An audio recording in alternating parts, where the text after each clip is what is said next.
Urban legend, a horrific story or piece of information circulated as true, especially if it's involving someone related to the storyteller. If you're ready for a spooky bedtime story, buckle up because we're in for it.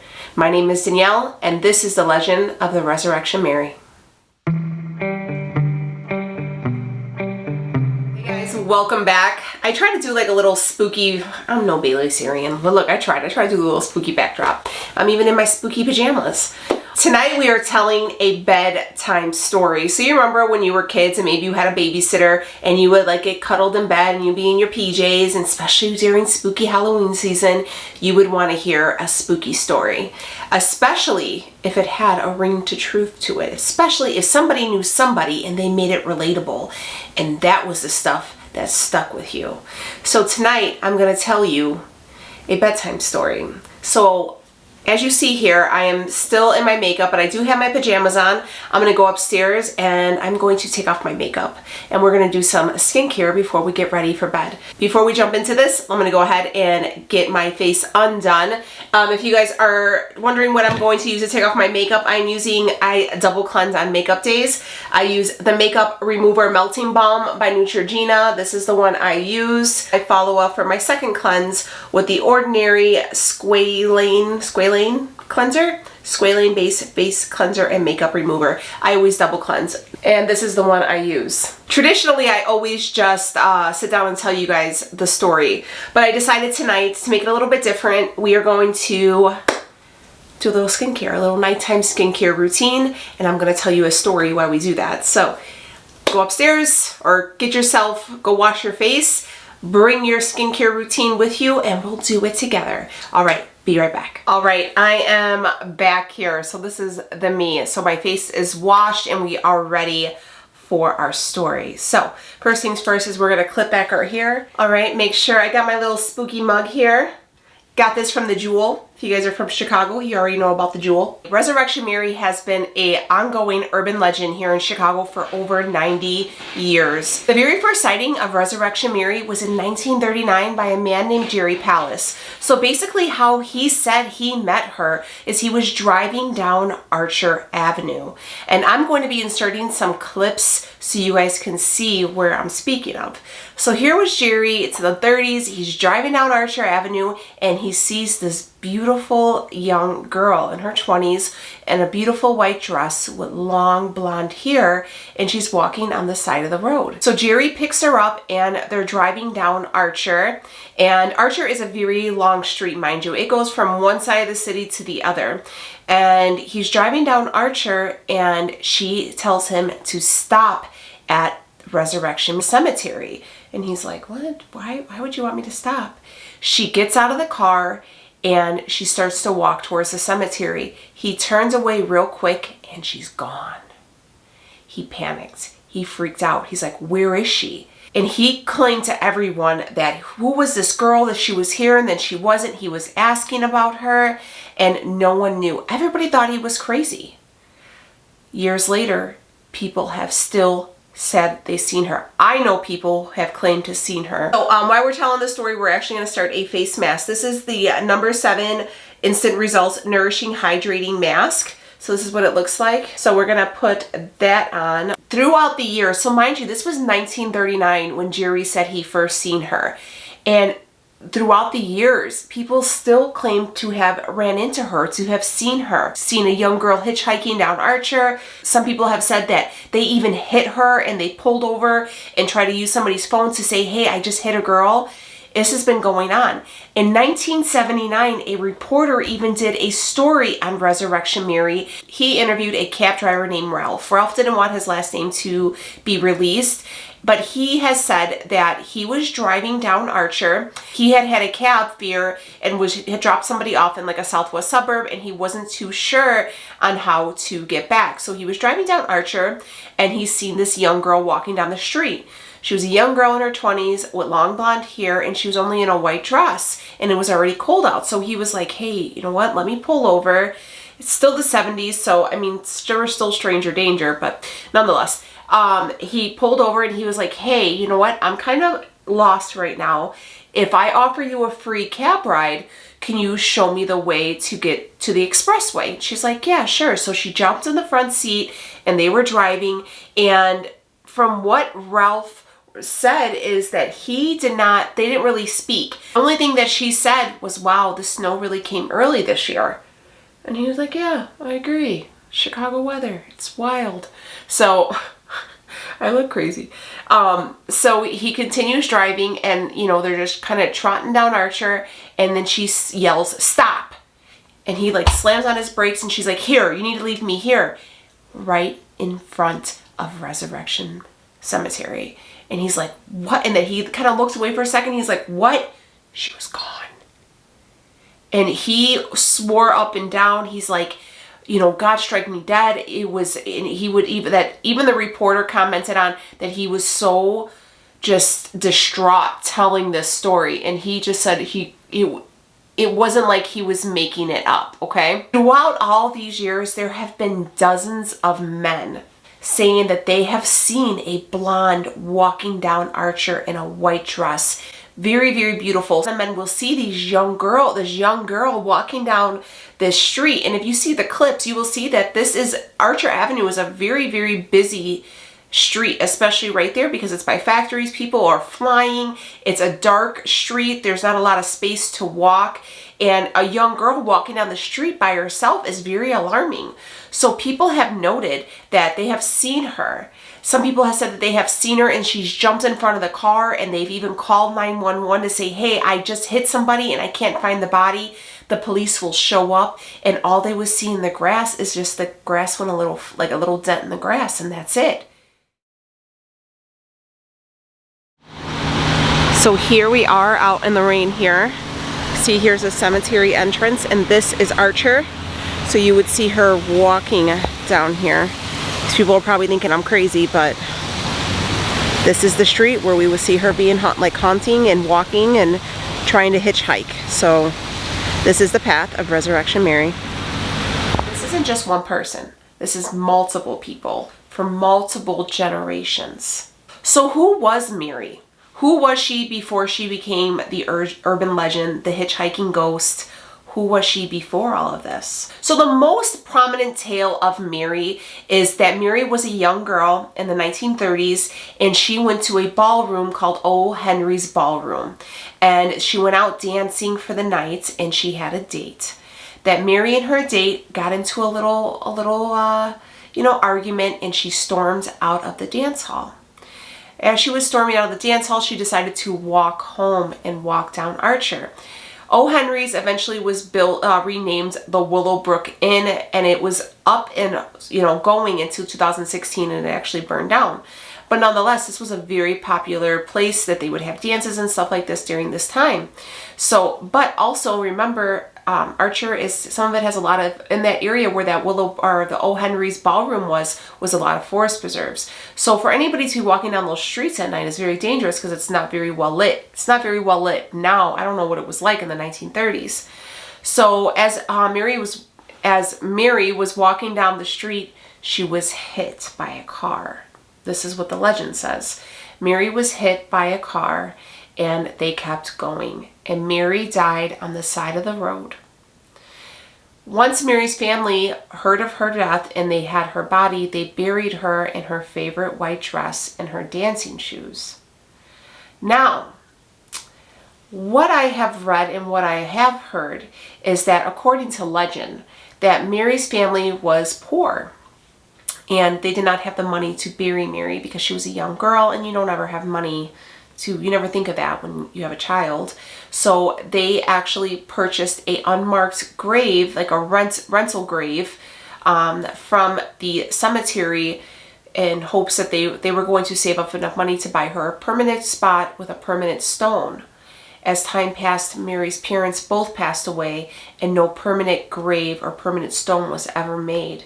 So the theory or the legend is Mary was never properly laid to rest. So throughout the years, people have gone to Resurrection Cemetery in hopes of finding her grave. Now, I know that, I don't know where she's buried, but I know people who know where she's buried, and she is there. This is true. I can tell you this firsthand because I'm not going to tell you who I know and how I know it, but her grave is there. It's there, and it's been moved from its original place because people found it.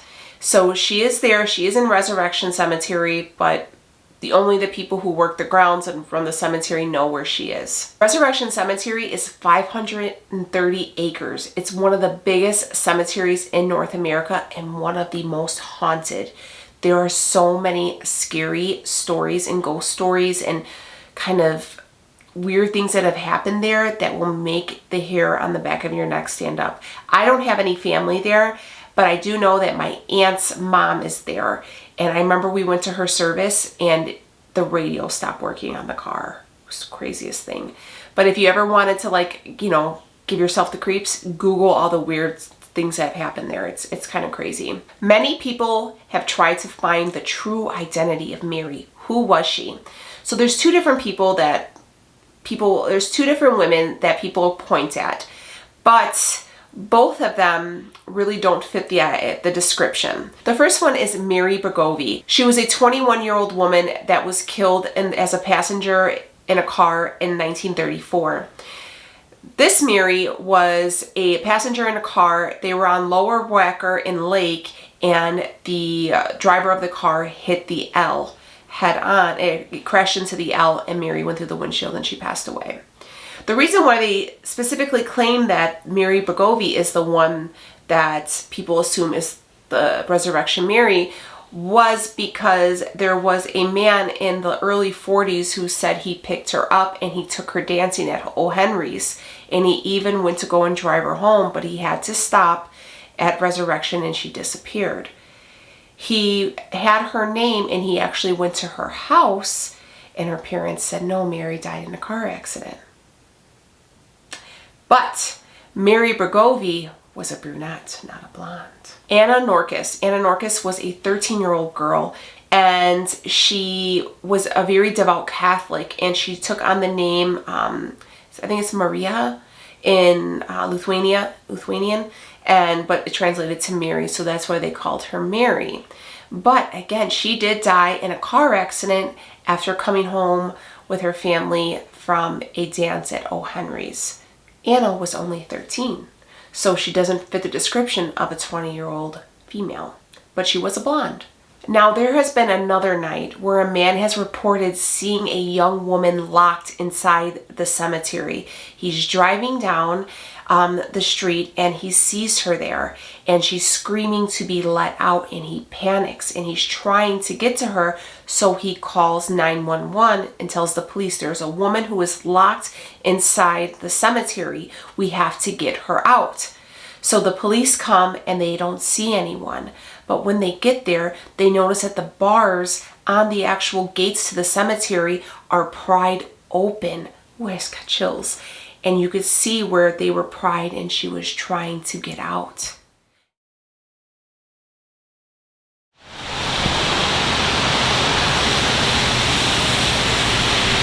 All right, so here is Resurrection, and these are the front gates. And right over here, so there used to be a gate or one of these rods right here, and they removed it, but it was bent to where you could see her trying to pry it apart.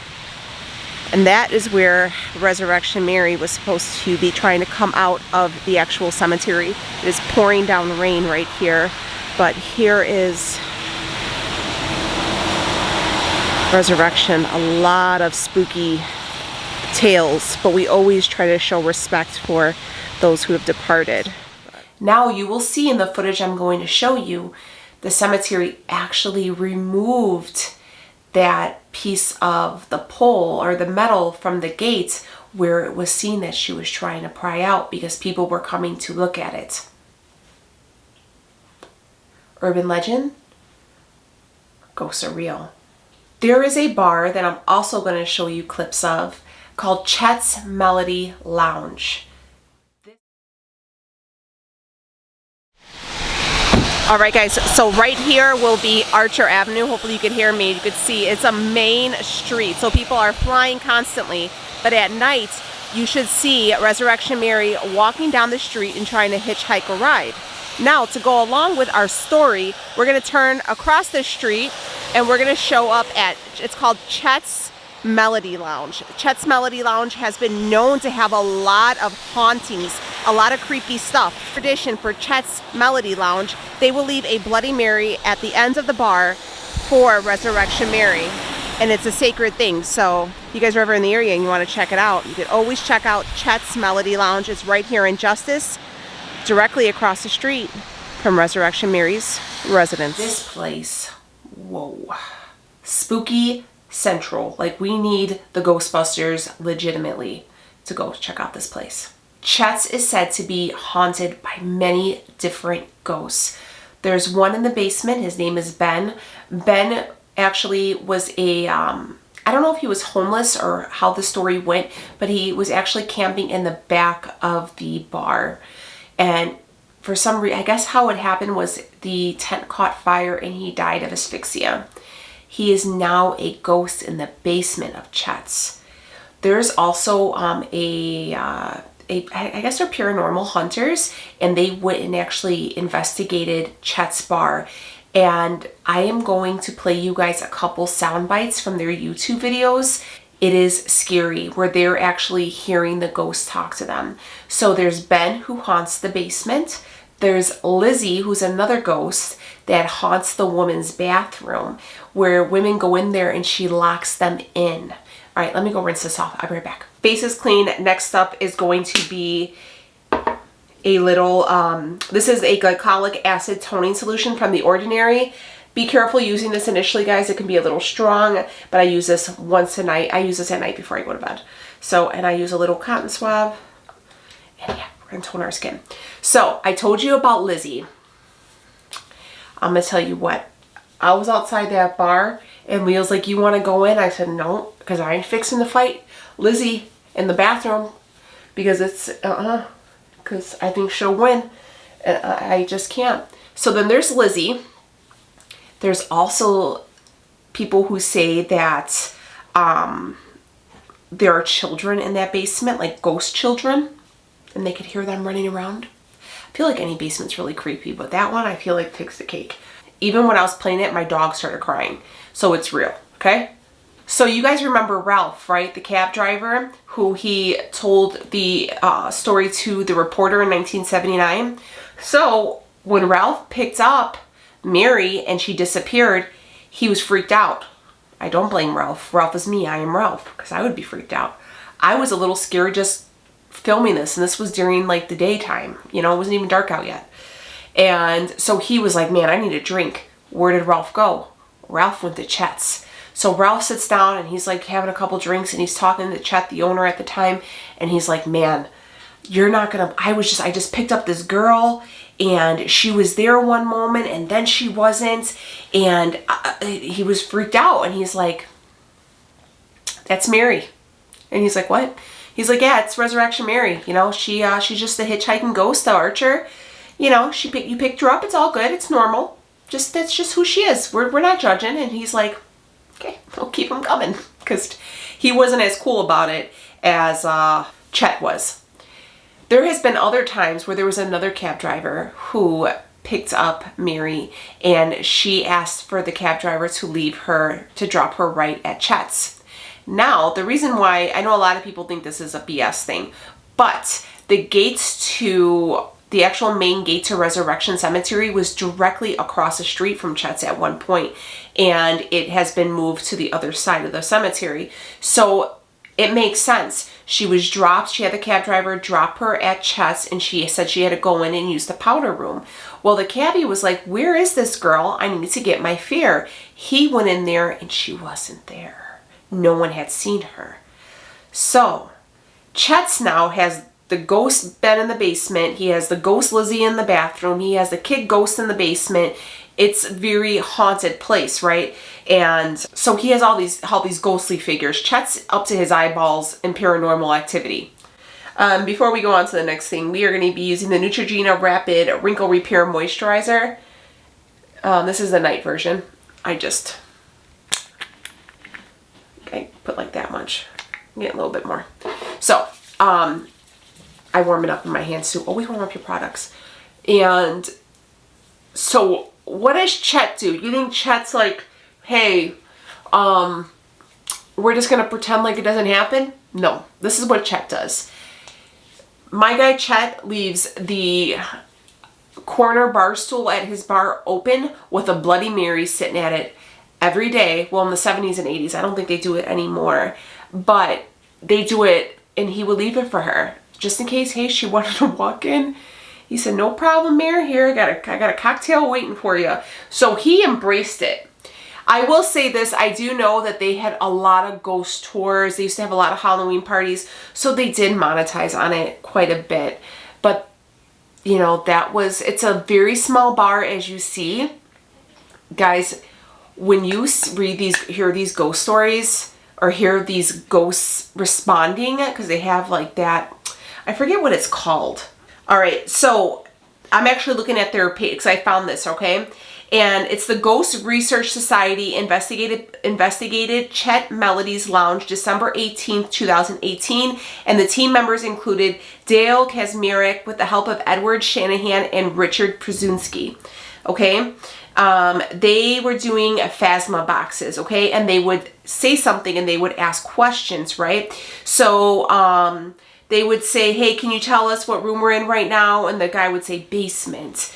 And then he would say, it sounded like be constantly pleasing. Hold on. There's one where the guy tells him to F off. I'm going to play that for you. So it says, while conducting a phasma box session in the basement, a question was asked, how many spirits are down here? And they responded, F you. I'm going to play it. It's spooky. This is like legit. How many spirits down here?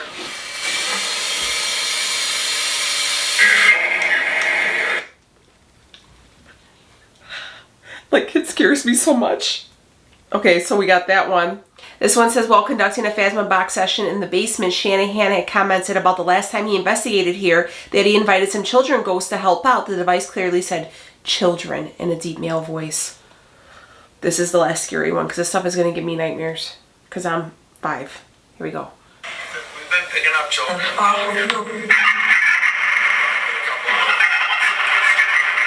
Who's down here?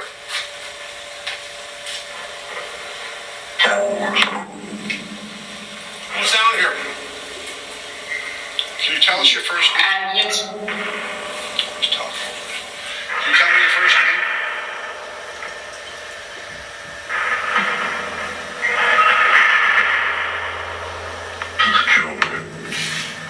Children. Did you hear that? Yeah, okay. We're going to use some Radha Rose Hip Oil. This is Paige Danielle put me onto this one. Look, I just put a little bit in my hand. If you guys aren't believers, I know you are this stuff. I do want to mention this because I was thinking about this when I was driving down Archer and remembering and looking for Resurrection Mary like a crazy person. I pushed this in. If you guys have been with me long enough, you would remember the Grimes sisters. If you guys don't, I have the video in my Chicago True Crimes series playlist. The Grimes sisters were a pair of sisters. They were 16 and 14 years old, I believe. I'm trying to remember loosely. It's been a few months. But they were murdered. And it was very scary. It was we never really found out who did it. Guess where their bodies were found? Can we guess? Can we guess? On Archer. Not very far from their bodies. Well, they're not buried at Resurrection, but their bodies were found down the street. So why does Resurrection Mary walk down Archer? Legend has it, she walks down Archer every night looking for a man to take her dancing. Now, I have heard stories of family members of mine saying they've seen her. My dad said that people he knows have seen her. I know she existed because I know her grave was moved. Do I think people have seen her? Absolutely. Do I think that maybe she was not given the proper burial and the proper resting place? That's why she's still roaming the earth? Absolutely. I think I haven't heard anybody seeing her in a few years. So maybe when they moved her the second time, she finally got a proper resting place and maybe she's at peace. Maybe she's with her family. I'm not sure. There is something. I mean, if you listen to those those tones, those frequencies, that was somebody's voice. That was crazy. We're gonna go in with the Ordinary Caffeine Solution for under eyes. It works pretty good, twice a day. My dad has said that he's seen the bars on the gate, and because I had told my dad, I said, Dad, do you think that somebody may have hit it with their car and that's what it is? And he said, Biggs, definitely not. He said that it looked like it was welded, that it was like scorching, because my dad's a welder. So he said that it looked like somebody took it and pulled it like there was heat applied to it. The man who said that he's seen her, that she was pulling it and she was screaming, but he said that he didn't think that she could actually pull apart wrought iron. And the cemetery removed it. We actually seen the footage where I showed you that it was there. Even the spookiest stories have a ring of truth. Now, some stories may be a little exaggerated, but I can say this. People have seen her. Multiple different sightings, multiple different people, multiple different generations. And it's always the same person. And it's not even people who are generally from our area. It's people who are out of towners too that are like, who was that girl? So if you ever come to Chicago and you want to know a story, you know, there is Garrett's Popcorn, you know, about the Chicago hot dog. You know, we still call it Sears Tower. And you know that on Archer Avenue, there's going to be a ghostly hitchhiker, and her name is Resurrection Mary. We don't question these things. We just know them to be true. And that is the Chicago way. So, if you're driving down Archer and you see a young girl in a white dress with long blonde hair and she looks like she's lost, pull over, offer her a ride. She won't hurt you. She's just trying to find her destination. You might want to stop in a Chets and get yourself a cocktail. Don't go to the basement. If you're a woman, be careful for Lizzie in the bathroom. Make sure you don't sit in that corner booth, because that Bloody Mary and that seat has Mary's name written all over it. My name is Danielle, and this is Chicago True Crime, and this was the story of Resurrection Mary and the ghostly hauntings at Chets Melody Lounge. Thank you guys so much for watching. Sweet dreams, my friends. See you on the next one.